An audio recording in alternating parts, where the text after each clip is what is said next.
All right. Welcome. We are live. How are we doing tonight, everybody? Doing good. Doing good? Surviving. Joey's looking good. Yeah. Honestly, Joey's looking better than I think he's looked all season. Very bright eyes. Looks very happy. Mhm. Very happy to be here. Also looks like he's going to bite my head off, but we'll get over that. Now, he does. But he wouldn't do that. Charismatic dragonborn for sure. He does. You know, but he wouldn't do that. He wouldn't hurt even a hag. He would not. He would not. He only eats people sometimes. So welcome everybody. Welcome Tabletop Bob. My name is Bob, and I have my Icewind Rime of the Frostmaiden crew here. We're here for a little bit of a different video tonight. We're doing a live stream chat, basically. We're unfortunately real life gets in the way of gaming sometimes, and Joey was unable to play. And we only have 4 players, and I think that if it were any other session, a run of the mill town quest, sure, maybe we could go without Rogal for the time. But it's the finale to Sunblight, so we thought it was best maybe just to postpone. And we'll be back next week for sure with the finale to Sunblight, where the players are going to take on Zardarok. So I think what we'll do is we'll just pause here for a second. For those of you who are never been to the channel before, this is the Icewind Rime of the Frostmaiden campaign. We have 32 episodes up, which means you got a little bit of catching up to do. We do have a catch-up video before episode 20, which I usually link down below. I'll put that in the description for YouTube. Let's just talk with the group for a moment. Introduce yourselves. If somebody's new here, let's tell us who you are. Start with Stefano. Greetings. I am Julius. No, I'm not going to steal your shtick. I am Julius Valerian. I am the Eladrin elf, blade singing wizard. I am the fastest, strongest, most beautiful one of the group, and I have plenty of bloodlust, and Chardolin is my favorite metal. Oh yeah, I also have a puffin, but somehow I've been forgetting about him lately. Well, we've all been overwhelmed with the NPCs that you've kind of accrued over the course of the campaign. We'll talk more about that in a second. CJ. Greetings, friends. Hi, I'm Edmund Brycene, friend to elf and man. Wink. The only member of the crew who has not suffered from some terrible mental illness while we travel through the 10 towns in Icewind Dale, here to destroy Zardarok in his castle of Sunblight. Are you sure that you haven't suffered any mental trauma? I don't think Rogal has technically suffered. Eating all his friends count. He hasn't gotten a mental illness.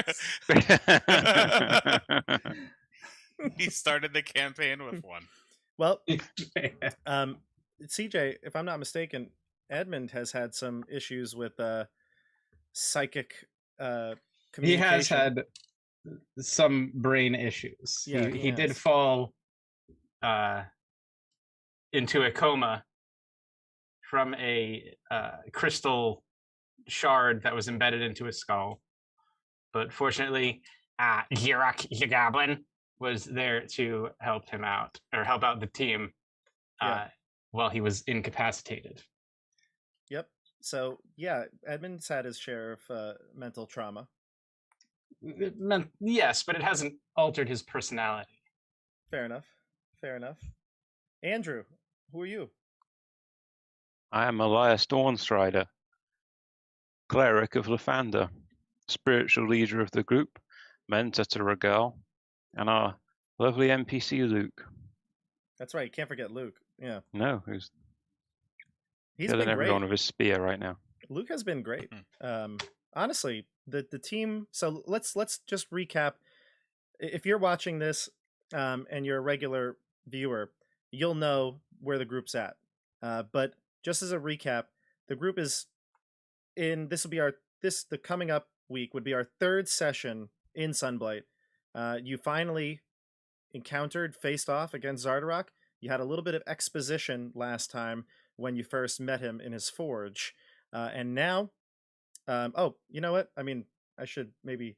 This seems obvious, but maybe we should just say there's going to be spoilers. And so if you are, back a week or two, please, watch those episodes as well, and come back to this. So last week you encountered Zardarok in his forge. You had a little bit of an exchange back and forth.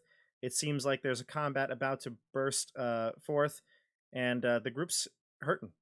The party is depleted of resources and hit points. Let's talk about this. What do you think about the state of the party right now? I am concerned for Edmund's safety. He has some ranged abilities, but he's concerned because he feels like he's the one. He will be a target, and he is a melee combatant, so he might be surrounded and find himself in quite a bit of a pickle there, with lots of people attacking him because of who he is and what he's done to get here. Namely, killing Nildar and Dirth, two of Zardarok's children. That's right. Cool. You are carrying Dirth's daggers, which he has now named Dirth and Nildar, in spite of Zardarok. There would be the opportunity for rather epic death of Zardarok being stabbed with his child's own daggers.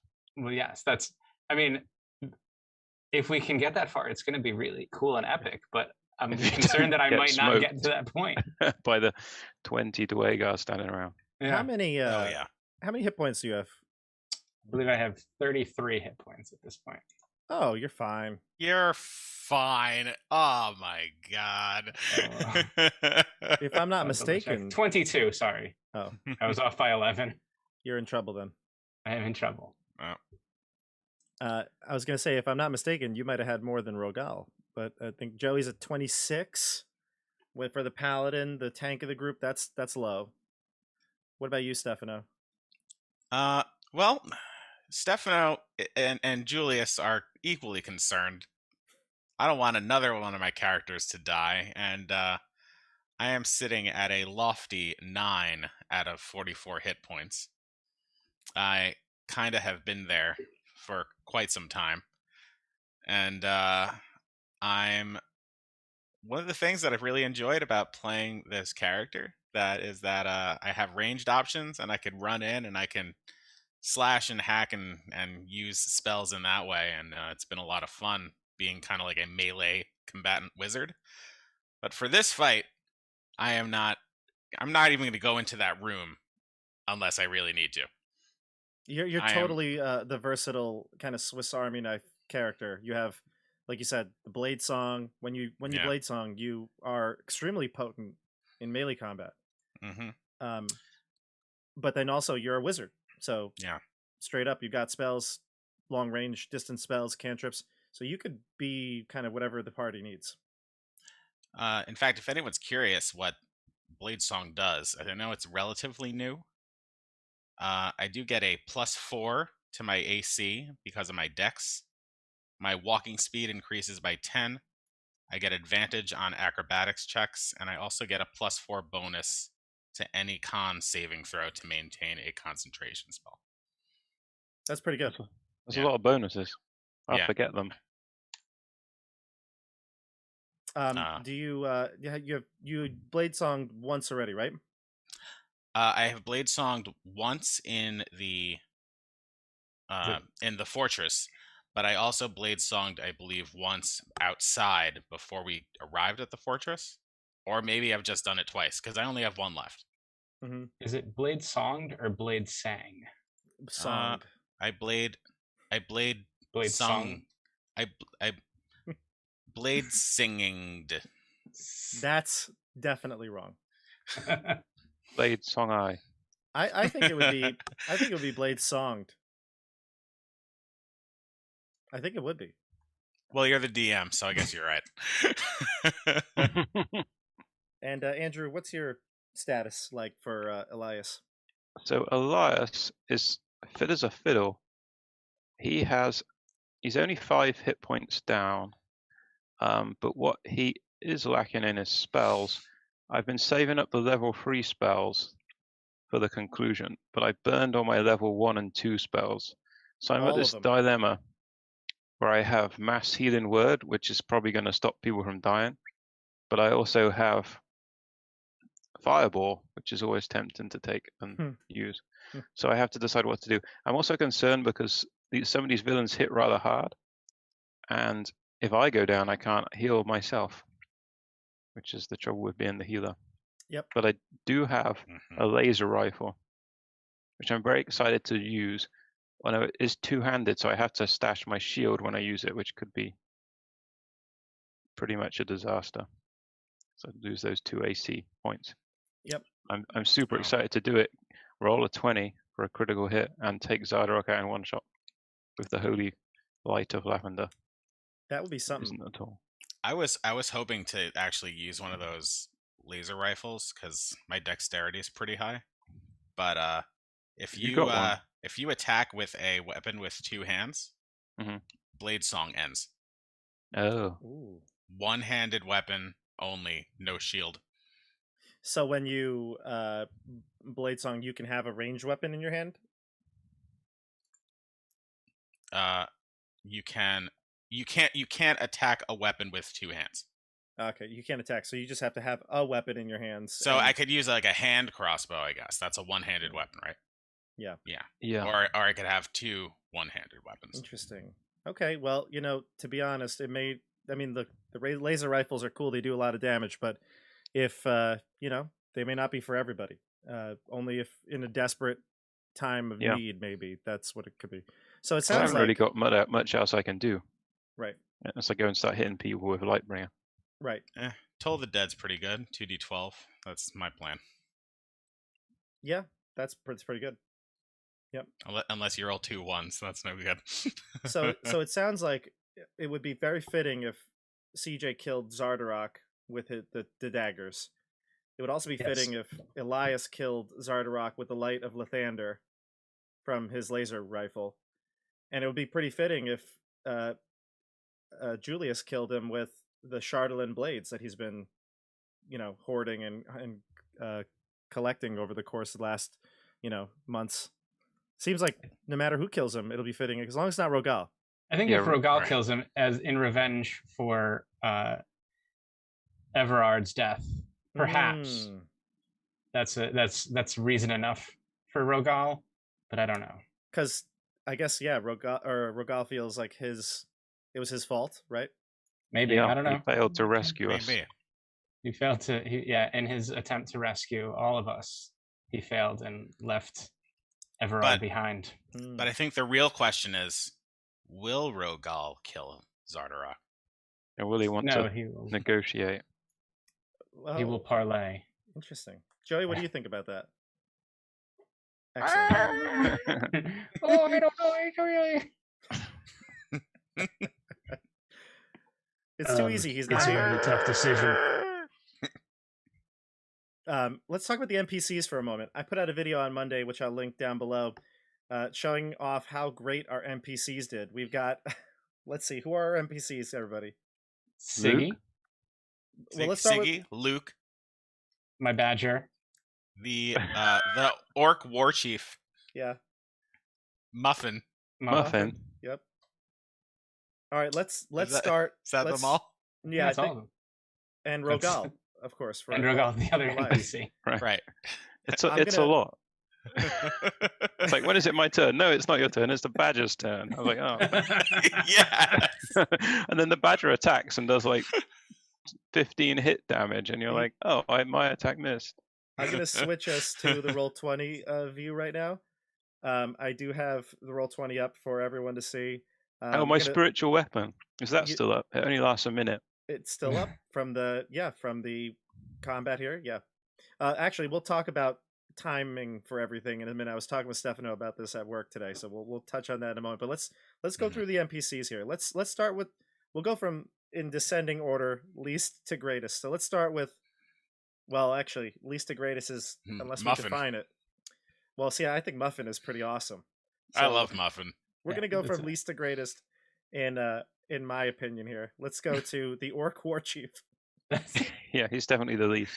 The least. I know he's completely badass. This is in terms of power. this is also confusing because Julius had never used this before until like 3 sessions ago. All of a sudden, he's summoning Orc War Chiefs, and we don't know where he got this ability from. I've summoned an Orc War Chief twice. It was his starting character secret. Yeah. Do you have like a finite number of uses, or can you just do this all the time? I guess you'll have to find out. Keep watching Tabletop Bob to find out. Well, actually, I feel like anyone that watches Tabletop Bob already knows. That's probably true. This video was sponsored by the Orc Stone. Get yours today at any gaming store. Tell us about the Orc War Chief. What's he doing?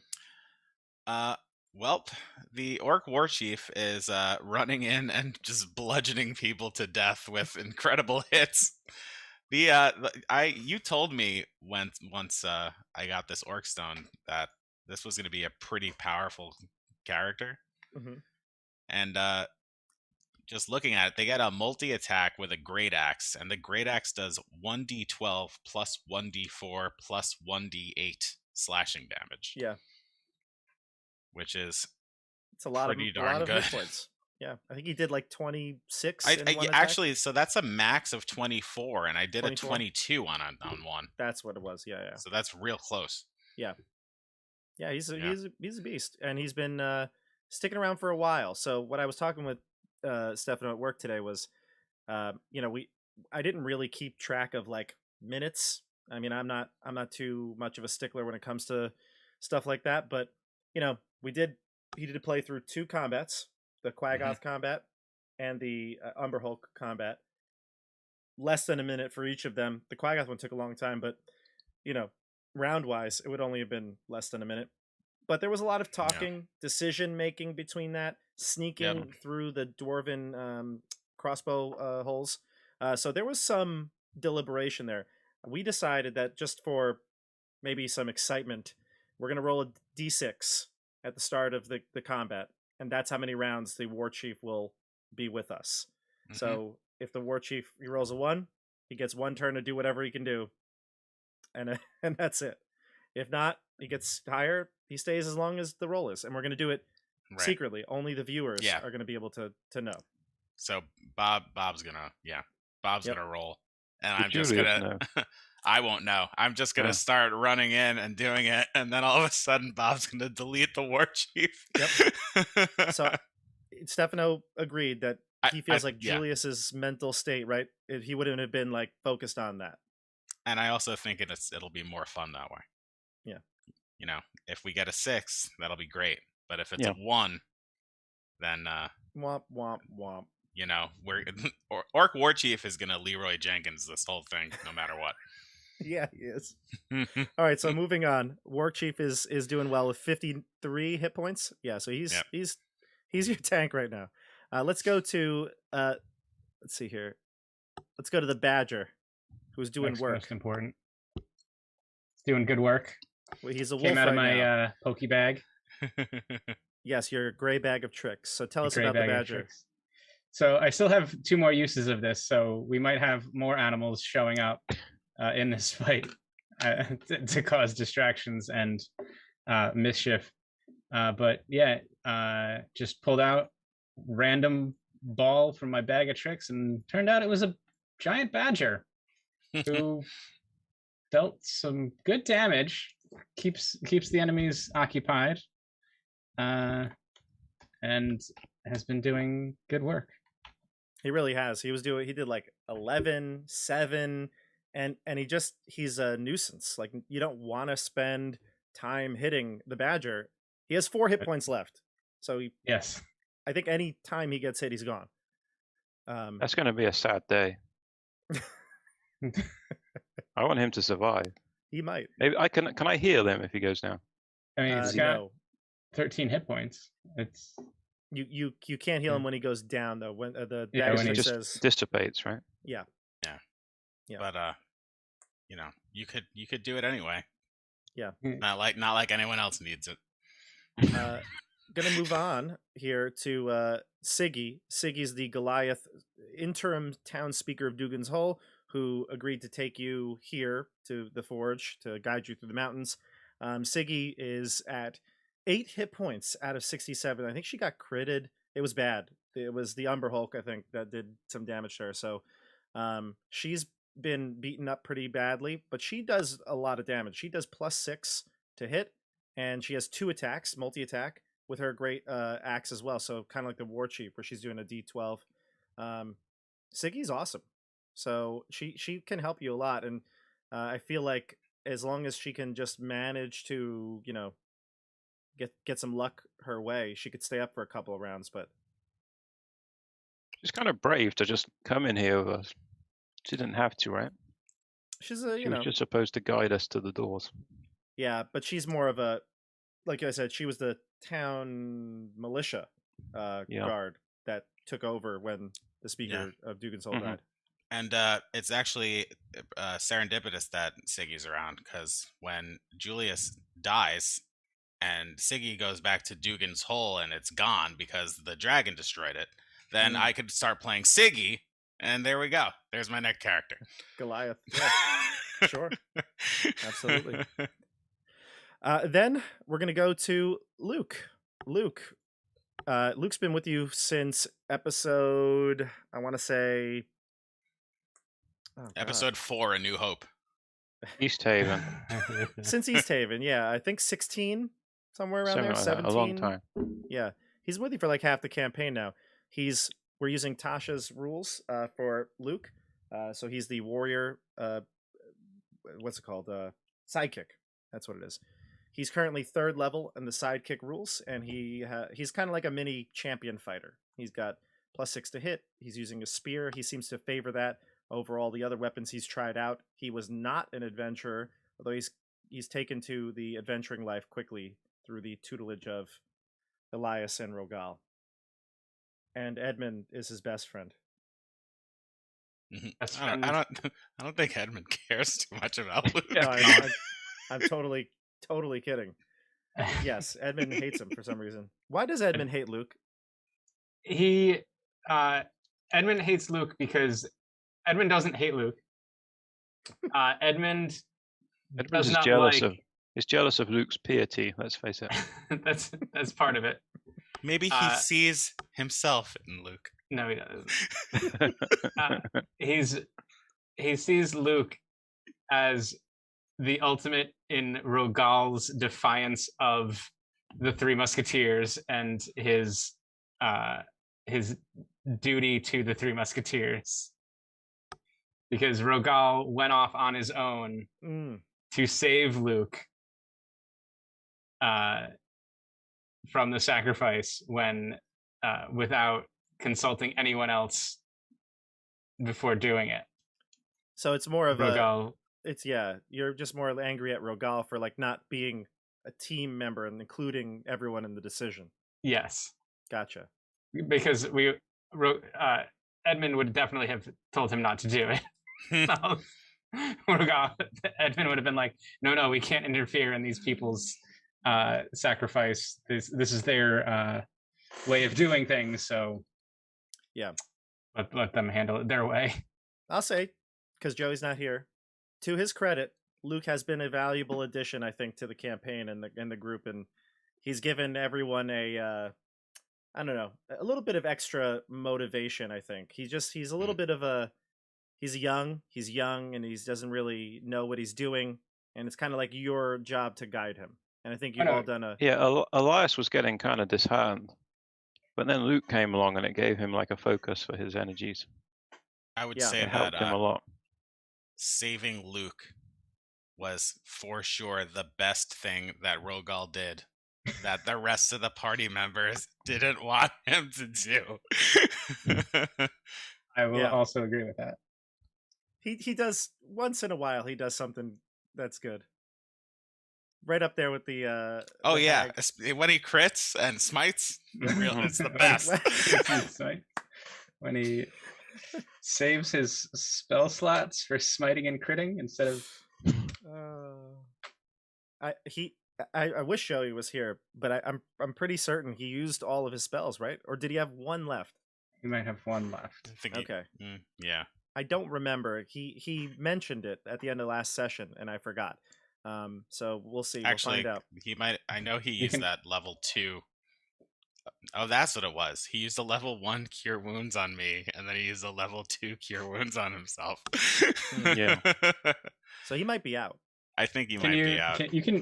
Bobby, can you just go in and check his character sheet, or does he not actually track things on his character sheet? That's a good point. I could check that. While we do that, tell us about Muffin, because Muffin is the last of the NPCs.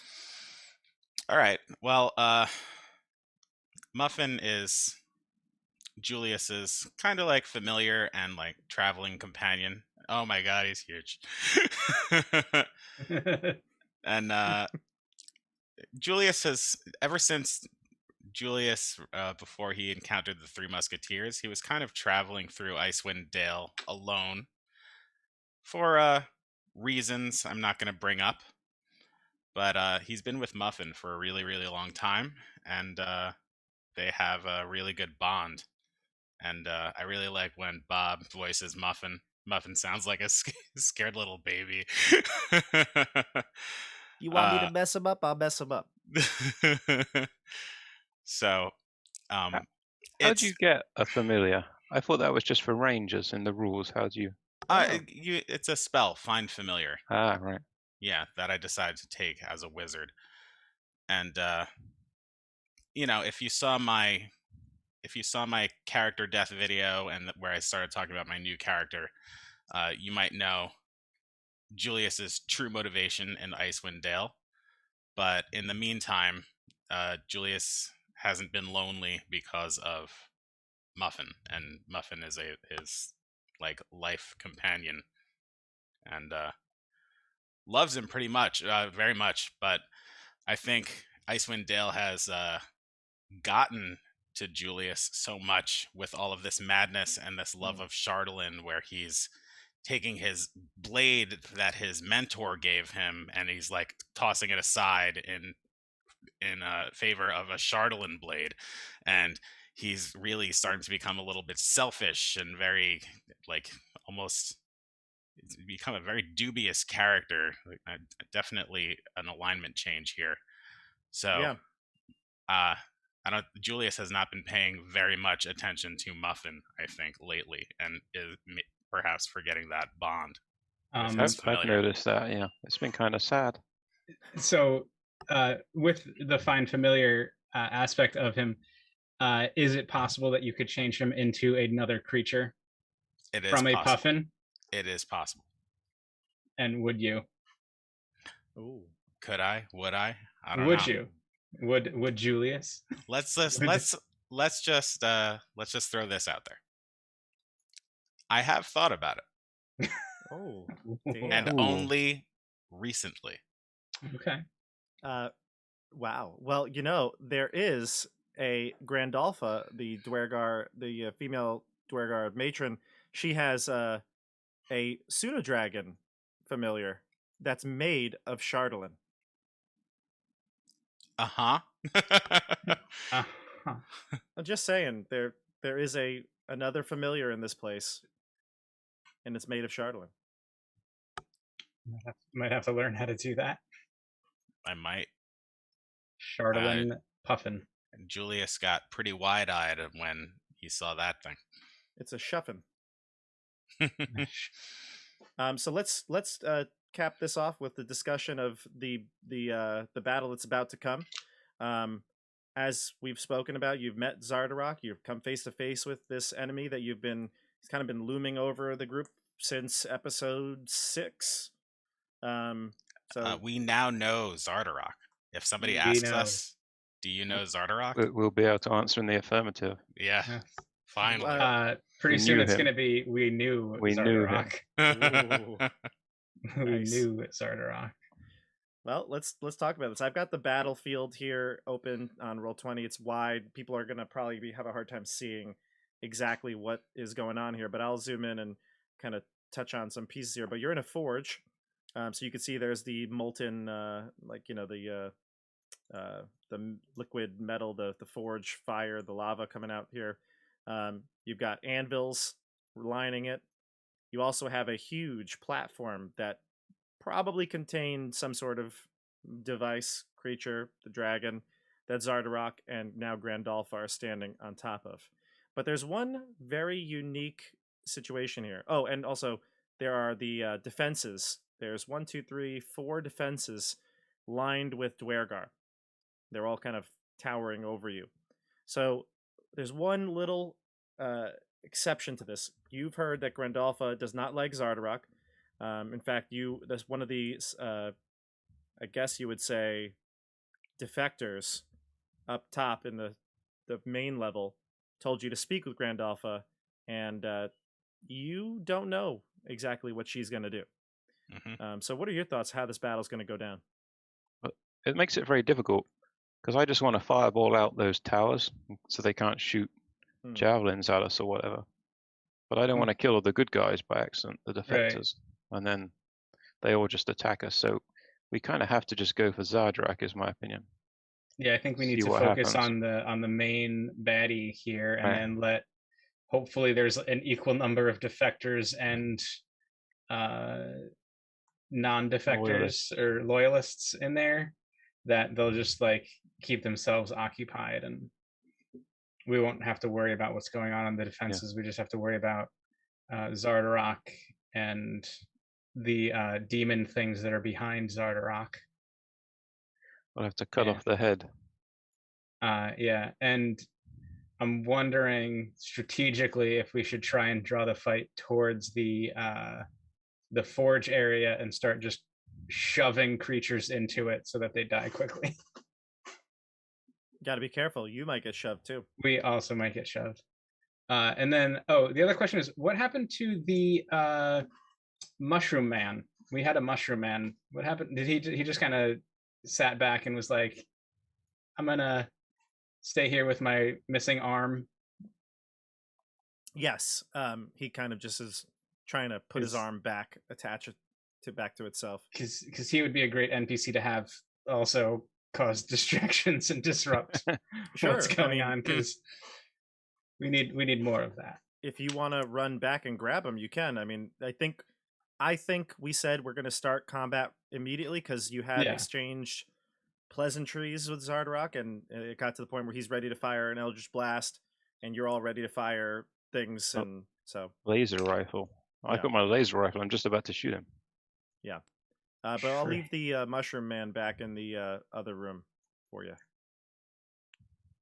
Maybe we can shout, "Mushroom man, come help!" and he'll like run around. So who do you think I'll do it. You should stay where you are. Send Siggy, you could send Muffin. Send Siggy. I'll send the Badger. Muffin would be the best.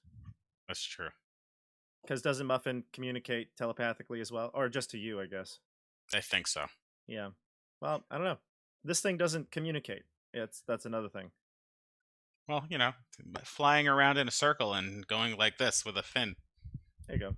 It's not a fin, it's a wing. A wing.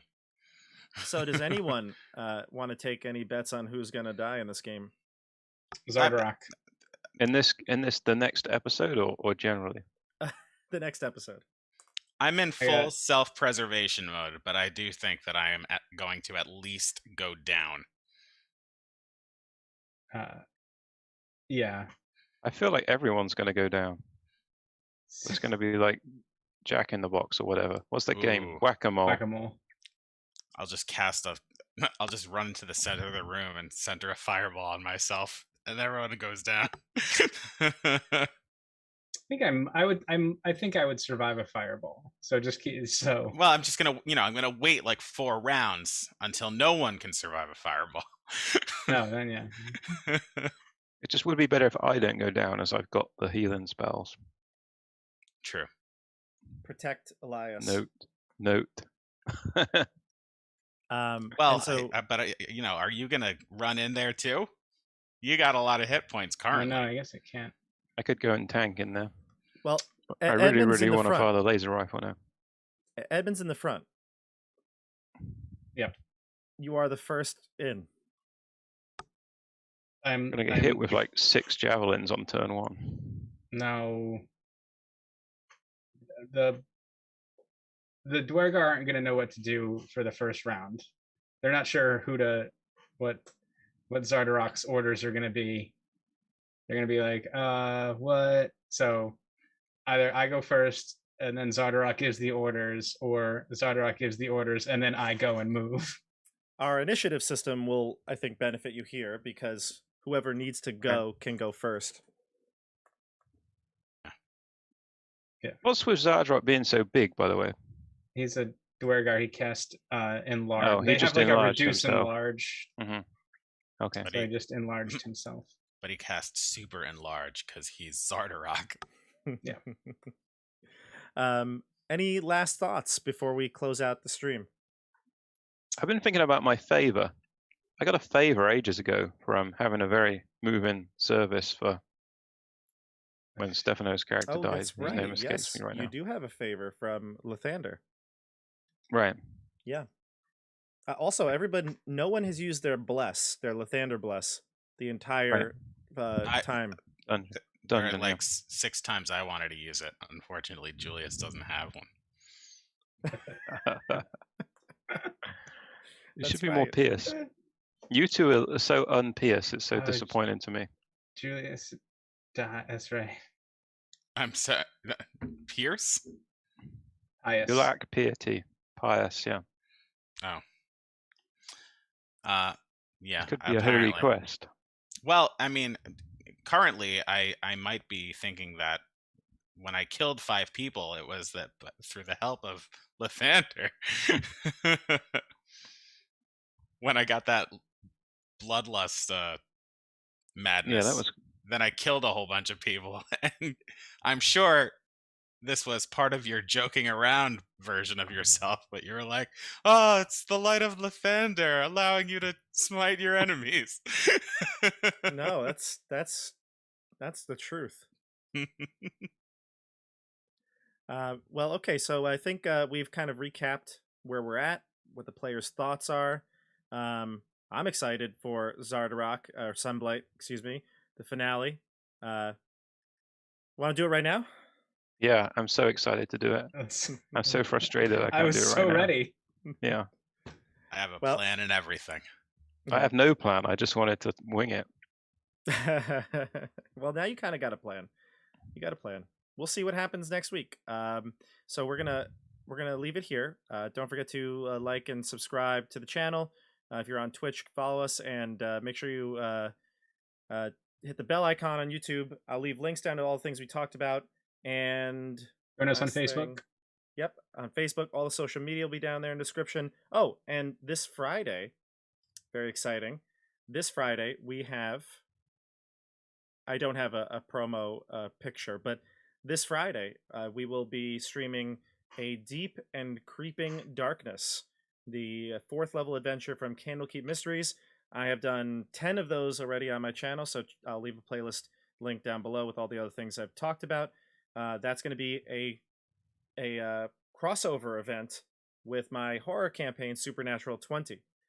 So it's going to be the entirety of the group playing this adventure, which is tying in to the world that they're in. So that should be exciting on Friday night at 8:30 here, and then Tuesday 8:30 for Rime of the Frostmaiden, the conclusion to Sunblight. All right, everybody, we're gonna head out.